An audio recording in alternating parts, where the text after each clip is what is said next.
In 5, 4, 3, 2. Mr. Donovan. Mr. Vogel. No. My name is Shishkin. Ivan Shishkin. I am second secretary here at the Soviet Embassy. It would not be appropriate for Mr. Vogel to join us. He's a German national. So you are here to... I'm here to facilitate the meeting. I'm so confused. Ha! Yes. I just wanted to speak to someone who has the authority to make the exchange of personnel. Are you the person to speak to? Yes.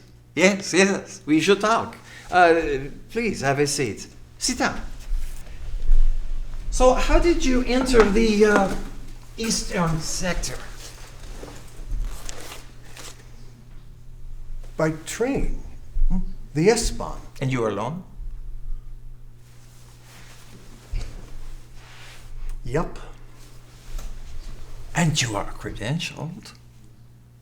Sir, you must know who I am. I am a private citizen. I'm a lawyer from Brooklyn in the United States.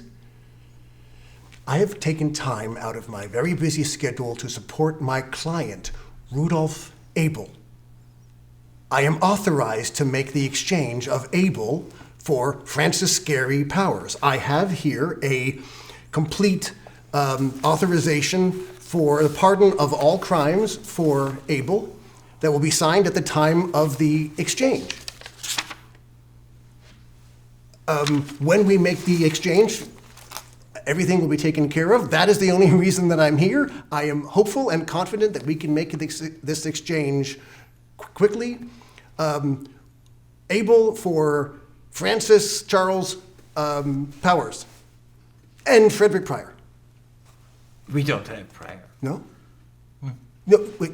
I've heard of Pryor, but he is being held in German Democratic Republic. He's not here in the Union of Soviet Socialist Republics. Okay, well, this is the first problem. Your country names are too long. If we were to release Powers, it would be to promote goodwill between our countries. It could not be an exchange. Perhaps you could release Abel, and just as a token of goodwill for our friends in Germany, and then a few months later we will release Powers. Now there is a good idea. That will not work for us at all. This needs to be an exchange.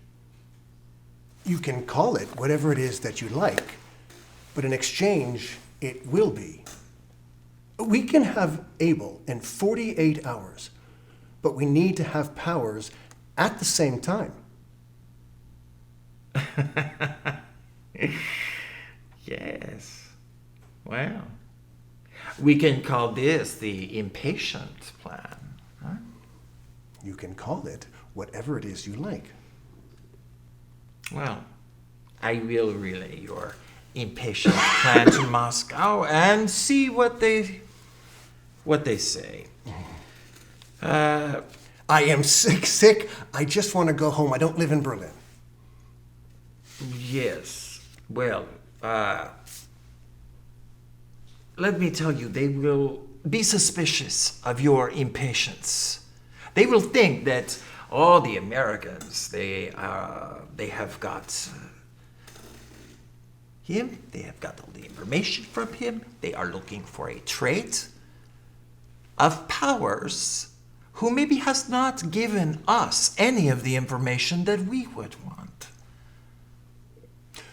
So if Powers had given out all the information he knows, then Moscow would make the trade? It would not be an equitable trade, sir. Why wouldn't they?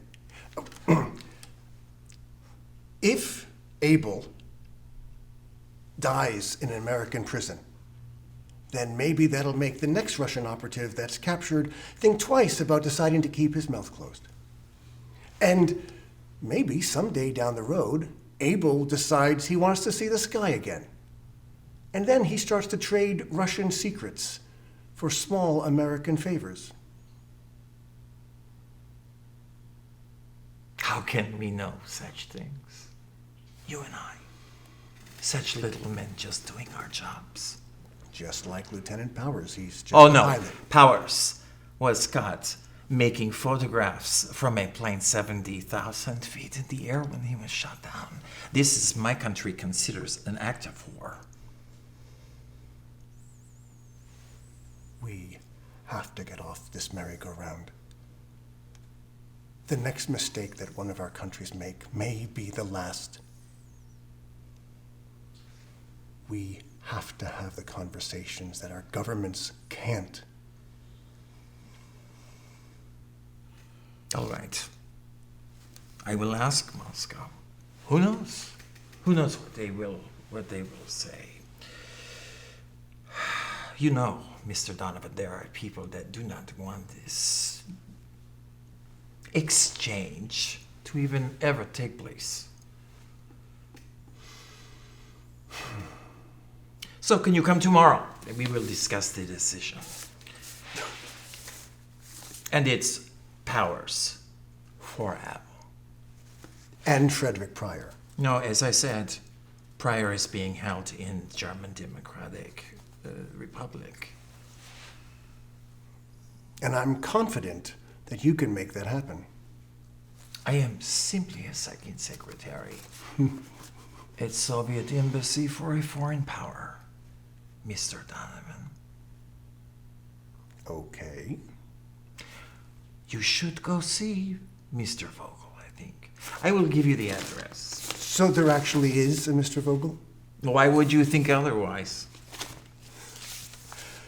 It's a short cab ride. And in this weather, Mr. Donovan, you should have an overcoat. Mine was taken from me. What do you expect? It was from 6th Avenue, wasn't it?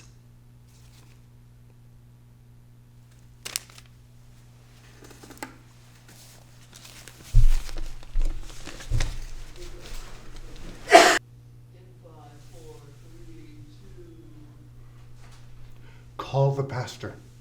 Ask him why I left. It's perfectly innocent. I will not call the pastor. I am a good priest. You will go after another boy, until you are stopped. What nun did you speak to? I won't say. I have never touched a child. You have. You don't have the slightest proof of anything. I have my certainty, and I'm armed with that. I'll go to any parish, your last parish, and the parish before that if necessary. I will find a parent. Trust me, Father Flynn, I will. You have no right to act on your own. You have taken vows, the vow of obedience included. You have no right to step outside the church. I will step outside the church if that's what needs to be done, till the door should shut behind me. I will step outside the church, though I'm damned to hell.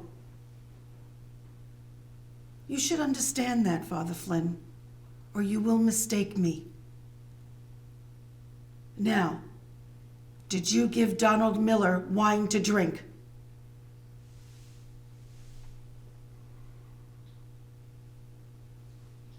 Have you never done anything wrong?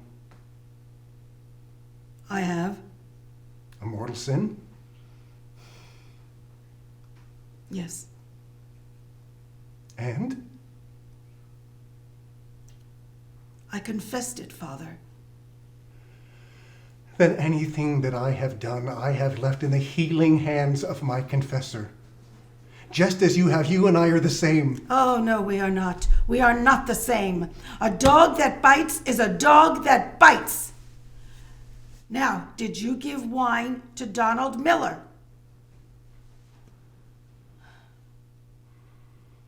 No.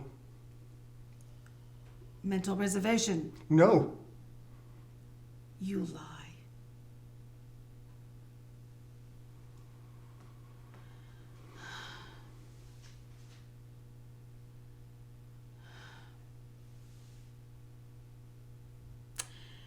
you will not leave my office, then I will. And once I go, I will not stop.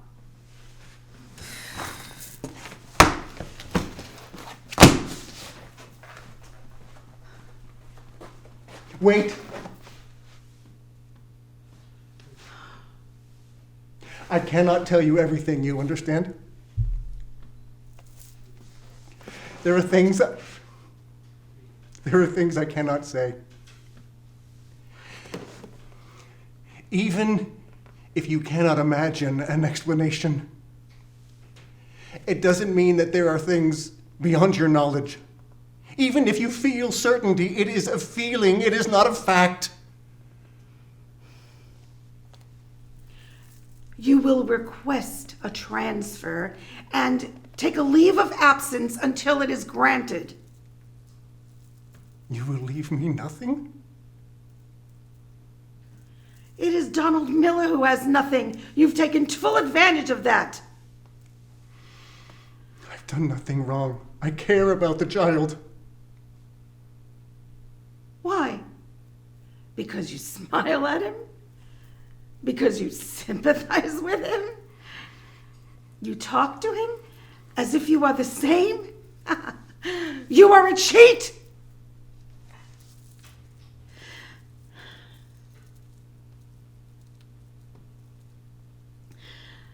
You will not, all this emotion that you experience is not that of a boy that's looking at you of trust. It is not a sensation of virtue. Any drunkard could have that just with his tot of rum. I can fight you. You will lose.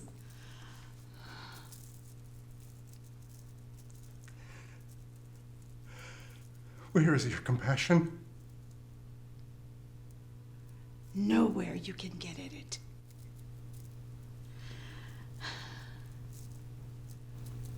I have no sympathy for you, Father. I know you are invulnerable to true regret. Good day, Father. Oh. And cut your nails.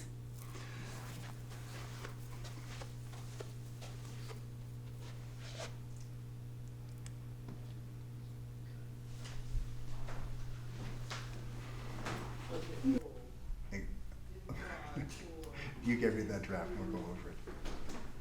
And then leave her. Okay, hold on 1 second. Reverend Toller, good. Have a seat. Matt, if you could make those changes, that'd be great. Can I get you some water? Anything? No. So, how are things at First Reformed? Good. Busy. You know how it is. You do one thing, then the next, then it's Sunday again.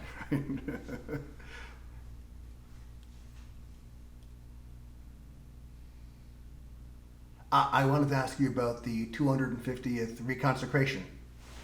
It's right around the corner. 8 weeks.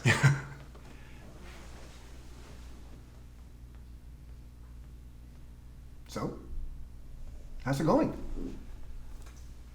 Invitations are being handled by your office.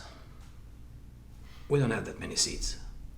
Your staff, the elders and deacons, ecumenical representatives, the mayor, the governor, there's no overflow room.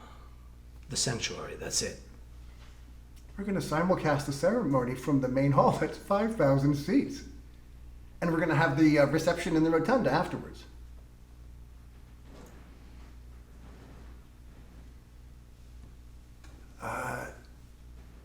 Is the organ fixed?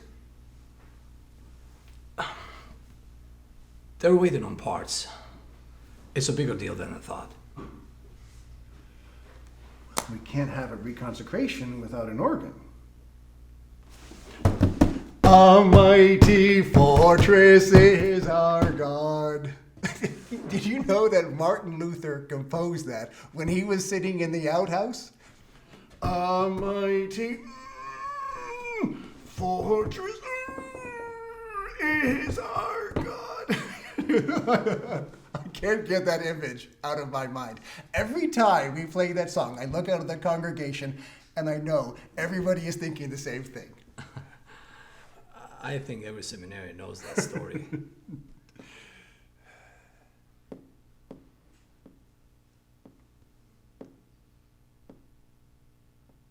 So, have you prepared your remarks? Not yet.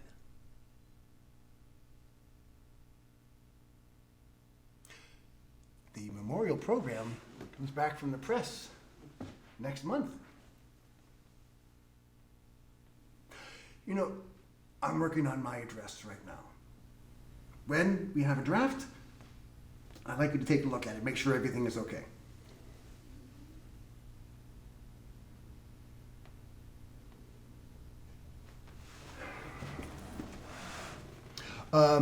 Ed Bach would like to have a meeting with us. Have coffee? Bach Industries? Yeah, he thinks this is a real moment. A big historic, great time for both the church and the country. One that will be terrific for all of us. Wow.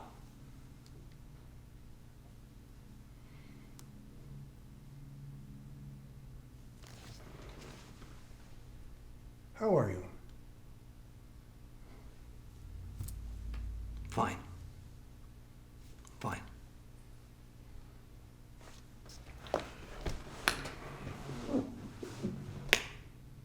I mean, really. We haven't had much of a chance to speak for a while.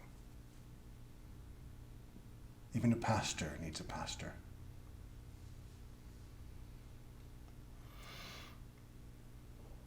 I think we're overdue for just time for us to talk. Just you and me. That would be nice.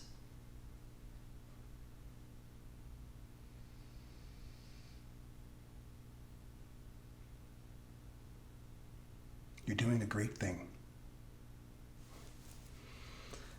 Thanks again for the opportunity. No. We thank you. Thanks a lot.